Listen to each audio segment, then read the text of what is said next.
Assalamualaikum warahmatullahi wabarakatuh. Selamat pagi, salam sejahtera untuk kita semua. Para mahasiswa jurusan Kesehatan Lingkungan Poltekkes Kemenkes Pontianak yang saya banggakan, pada pagi hari ini kita kembali bertemu secara online pada pertemuan perkuliahan mata kuliah pengelolaan limbah CRB dengan topik bahasan yaitu baku mutu air limbah domestik berdasarkan Peraturan Menteri Lingkungan Hidup Nomor 68 Tahun 2016. Adapun kebijakan yang mendasari sebagai payung hukum Permen LH Nomor 68 2016 ini, yang pertama yaitu Undang-Undang Nomor 32 Tahun 2019 tentang pengelolaan dan perlindungan lingkungan hidup pasal 20 ayat 2 huruf B tentang baku mutu lingkungan hidup, khususnya baku mutu air limbah, di mana di sini banyak baku mutu air yang digunakan.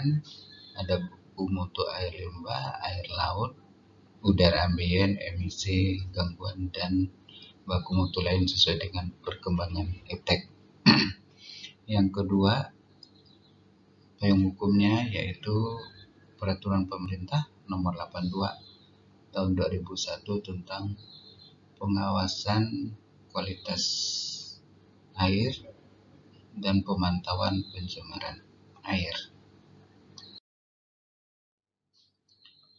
Pada pasal 13 Permen LH Nomor 68 Tahun 2016 ini, saat ini sebelum ini diberlakukan, maka setelah diberlakukan, yang pertama Keputusan Menteri Negara Lingkungan Hidup Nomor 112 Tahun 2003 tentang baku mutu air limbah domestik, dan yang kedua yaitu Peraturan Menteri Negara Lingkungan Hidup Nomor 5 Tahun 2014 tentang baku mutu air limbah, lampiran 13 usaha dan atau kegiatan perhotelan, kegiatan fasilitas pelayanan kesehatan, dan kegiatan domestik ini dicabut dan dinyatakan tidak berlaku lagi dengan diberlakukannya Permen LH Nomor 68 2016.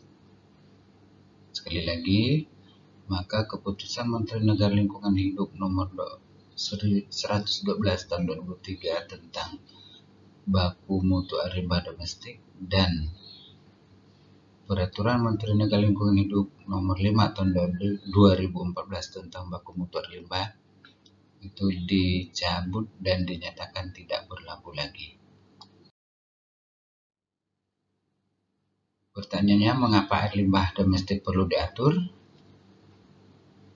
Kalau kita lihat kondisi di lapangan saat ini, sebenarnya pencemaran air atau pencemaran lingkungan khususnya air ini yang paling dominan sebenarnya adalah yang berasal dari aktivitas domestik atau air limbah domestik dari skala rumah tangga dan usaha atau kegiatan yang berpotensi untuk mencemari lingkungan. Karena setiap hari manusia atau kita menghasilkan limbah, khususnya dari pencucian dapur dan sebagainya, maka sangat berpotensi untuk mencemari lingkungan. Untuk itulah makanya perlu dilakukan pengolahan air limbah domestik. Terus bertanya, sumber pencemaran limbah domestik itu dari mana saja? Secara umum, air limbah domestik ini berasal dari penggunaan sanitasi manusia berupa dari kegiatan dapur, kamar mandi, cucian, dan toilet.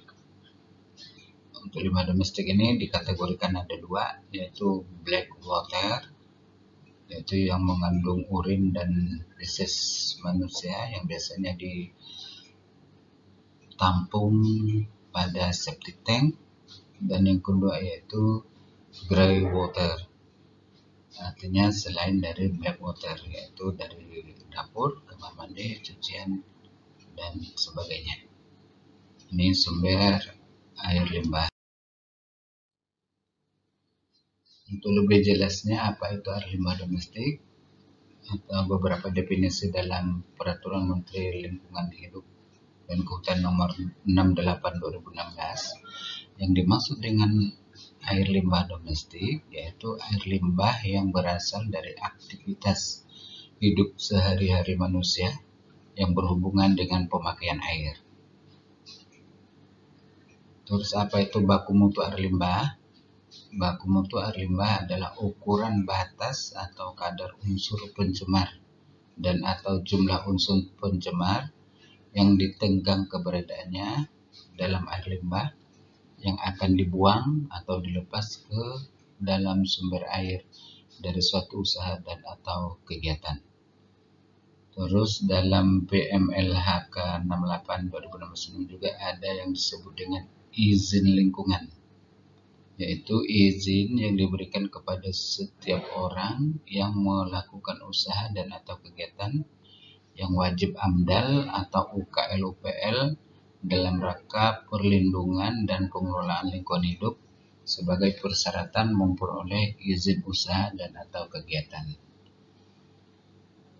Selain itu, dalam skala yang lebih kecil, ada yang disebut dengan SPPL atau singkatan dari Surat Pernyataan Kesanggupan Pengelolaan dan Pemantauan Lingkungan Hidup, yaitu pernyataan kesanggupan dari penanggung jawab usaha dan atau kegiatan untuk melakukan pengelolaan dan pemantauan lingkungan hidup atas dampak lingkungan hidup dari usaha dan atau kegiatan yang wajib AMDAL atau UKL-UPL, upaya pengelolaan lingkungan dan upaya pemantauan lingkungan.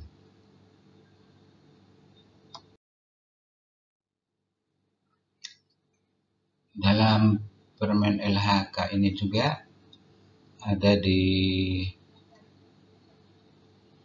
disebutkan yaitu daya tampung lingkungan. Jadi yang dimaksud dengan daya tampung lingkungan adalah daya tampung beban pencemaran air adalah kemampuan air pada suatu sumber air untuk menerima masukan beban pencemaran tanpa mengakibatkan air tersebut menjadi tercemar. Sedangkan titik penaatan adalah suatu lokasi atau lebih yang dijadikan acuan untuk pemantauan dalam rangka penataan baku mutu lindi atau air limbah, atau yang disebut juga dengan di lapangan disebut dengan titik koordinat, di mana satu lokasi atau lebih yang dijadikan acuan untuk pemantauan. Kita lanjut. Terus apa pemantauan itu? Pemantauan yang dimaksud di sini sesuai pada ayat 1 dilakukan untuk memenuhi ketentuan persyaratan teknis antara lain, yaitu untuk menjamin seluruh air limbah domestik yang dihasilkan masuk ke instalasi pengolahan air limbah domestik. Yang berikutnya, menggunakan instalasi pengolahan air limbah domestik dan saluran air limbah domestik yang kedap air sehingga tidak terjadi perembesan air limbah domestik ke lingkungan. Yang selanjutnya yaitu memisahkan saluran pengumpulan air limbah domestik dengan saluran air hujan. Pemantauan selanjutnya yaitu melakukan pengolahan air limbah domestik, sehingga untuk air limbah domestik yang dibuang ke sumber air tidak melampaui baku mutu air limbah domestik. Berikutnya yaitu tidak melakukan pengenceran air limbah domestik ke dalam aliran buangan air limbah domestik. Yang berikutnya pemantauan tujuannya yaitu untuk menetapkan titik penaatan untuk pengambilan contoh air limbah domestik dan koordinat titik penataan. Dan yang terakhir yaitu memasang alat ukur debit atau laju alir air limbah domestik di titik penaatan.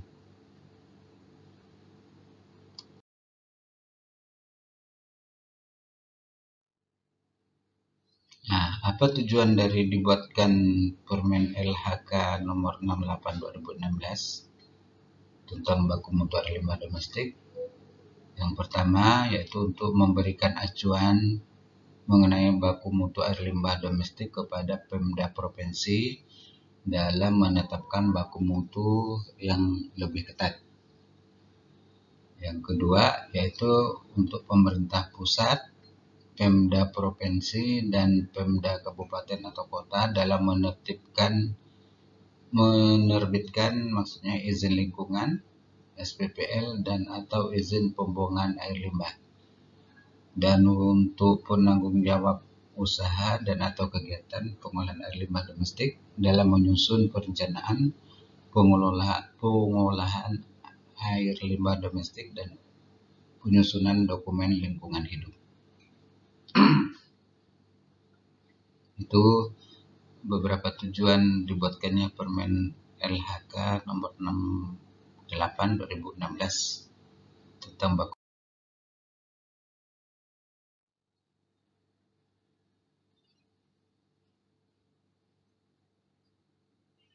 Jadi intinya semua usaha dan atau kegiatan yang menghasilkan air limbah domestik ini wajib hukumnya melakukan pengolahan air limbah domestik yang dihasilkannya. Untuk pengolahan limbah domestik ini bisa dilakukan dengan dua cara. Yang pertama yaitu secara tersendiri, artinya di sini tanpa menggabungkan dengan pengolahan air limbah dari kegiatan lainnya. Yang kedua yaitu pengolahan air limbah secara terintegrasi, yaitu melalui penggabungan air limbah dari kegiatan lainnya ke dalam satu sistem pengolahan air limbah.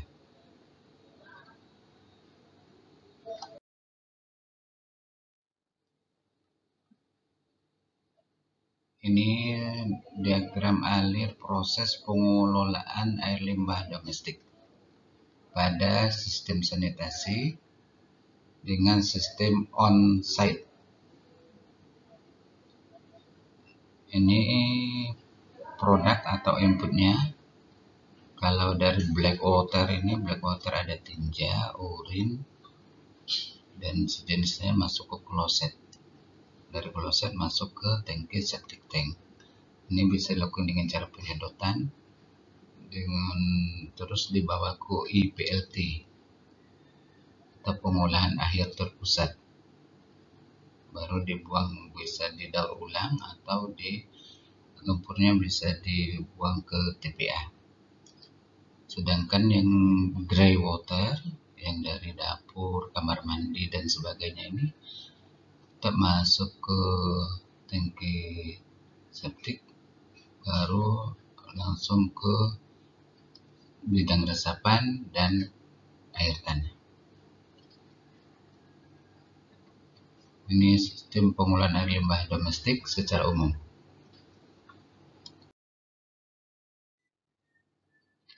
Hal-hal pokok yang perlu dilakukan dalam pengelolaan air limbah domestik di antaranya yaitu setiap usaha dan atau kegiatan dalam pasal 3 ayat 1 yang tidak mampu mengolah air limbah domestiknya wajib diserahkan kepada pihak lain yang usaha dan atau kegiatannya mengolah air limbah domestik, atau pihak lain dalam hal ini pasal 6 itu wajib memiliki izin lingkungan dan izin pembuangan air limbah. Hal pokok lainnya yaitu perizinan lingkungan ini harus sesuai dengan ketentuan peraturan perundang-undangan yang berlaku. Ini beberapa hal pokok dalam pengelolaan air limbah domestik khusus. Terus apa saja sarana dan prasarana pengelolaan air limbah domestik? Di sini pemerintah pusat dan pemerintah daerah ini wajib harus menyediakan dan mengelola sarana dan prasarana pengelolaan limbah domestik yang berasal baik dari skala rumah tangga. Penyediaan dapat dilakukan melalui kerjasama dengan badan usaha. Dan penanggung jawab sarana prasarana ini wajib memenuhi ketentuan yang pertama yaitu harus memiliki izin lingkungan atau SPPL, surat pernyataan pengelolaan lingkungan. Yang kedua yaitu memiliki izin pembuangan air limbah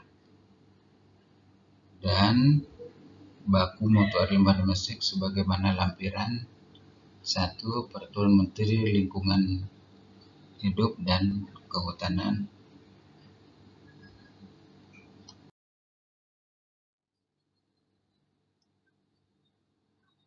ini. Lampiran baku mutu air limbah domestik bisa kita lihat ini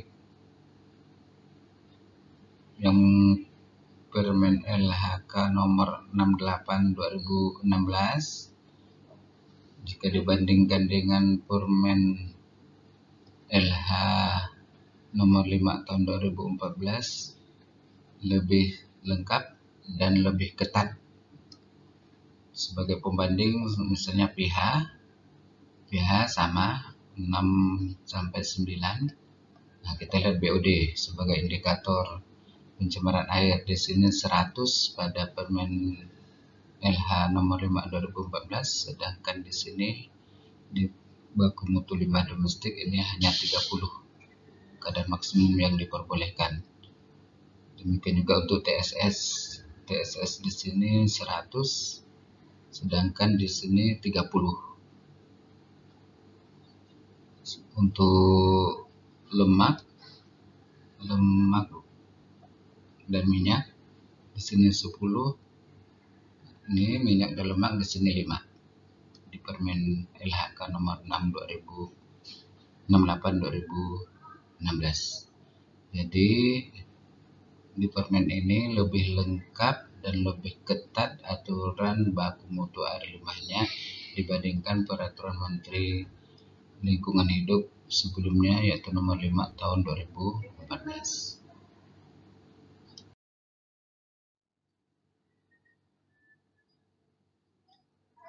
Ini inventarisasi masalah buangan air limbah domestik di kegiatan industri khusus.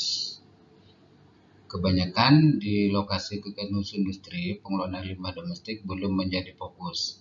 Untuk itu makanya perlu diatur tata kelola air limbah tersebut. Dan untuk air limbah domestik di industri sebagian tidak termuat substansinya dalam izin pembuangan air limbah yang dikeluarkan oleh Pemda. Saat ini sudah ada acuan bagi Pemda dalam sebagai bahan kebijakan pembuatan izin IPLC, izin pembuangan limbah cair ke sumber air, yaitu Peraturan Menteri Lingkungan Hidup dan Kehutanan nomor 68 2016. Dan peraturan ini juga tidak ada masa transisi pemberlakuannya, jadi bisa langsung diimplementasikan. Demikian yang bisa saya sampaikan tentang materi baku mutu air limbah domestik nomor 68 tahun 2016. Terima kasih atas perhatiannya. Mohon maaf atas kekurangannya. Wassalamualaikum warahmatullahi wabarakatuh.